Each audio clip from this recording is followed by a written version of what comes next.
Hi everybody, how are you? It's hot today. I have to tell you that I love sunny days. Do you? Great.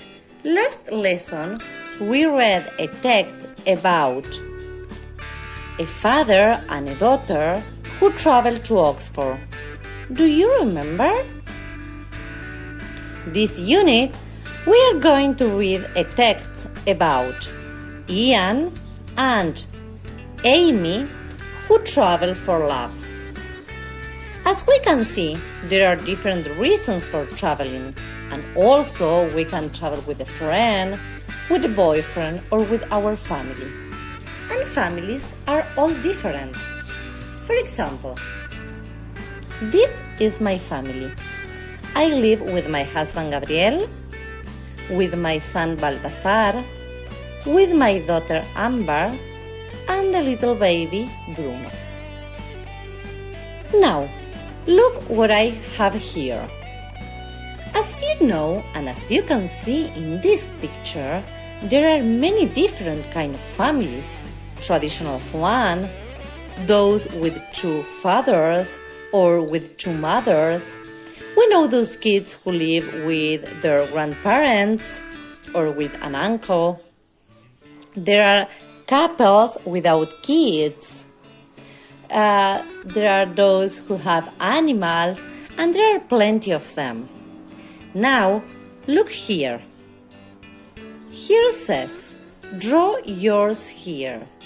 So, I would like you to draw your family or to stick a photo in this blank space. Once you do that, I would like you to tell to the rest of the class something about your family. Through this activity, we will discover other different kind of family, but this time your partner's one. We are going to use this special app called Menti, and you need to use this QR code. But don't worry, I sent you a tutorial explaining you how you are going to deal with this. Perfect. Now it's time to discover the story about Amy and Ian. It's time to open your book at page 68. We are going to read the story together. It is called Around the World for Love. In January 2001, Ian Johnstone from Yorkshire in the UK went to work in Australia for a year, but his girlfriend Amy stayed at home. It was difficult to be so far away from her, and after 6 months, Ian planned to visit her. He wanted to ask her to marry him, but he didn't tell her about his plans. It was a surprise visit.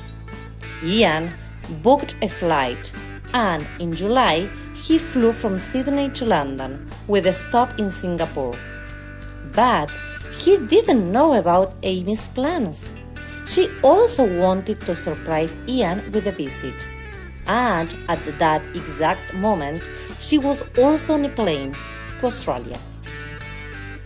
When Ian arrived in London, he bought some flowers and took the train to York Yard. Amy wasn't at home, so Ian waited for her. At the same time, Amy arrived at Ian's flat in Sydney, when his flatmate told her that Ian was 70,000 kilometers away in England. Amy thought that it was a joke.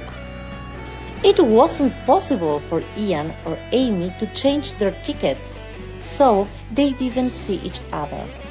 But the story had a happy ending. Ian called Amy and asked her to marry him. And what did she say? She said yes, of course.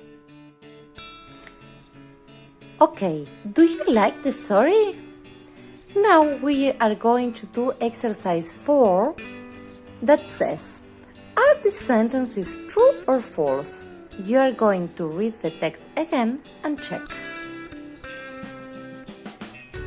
Well, As we are speaking about our families and about journeys, I would like to know now an anecdote you have with your family on a trip you have made.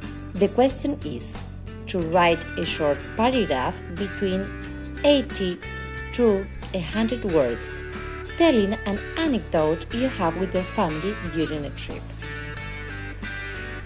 But I am sending you now my own anecdote. Yes, so you have an example.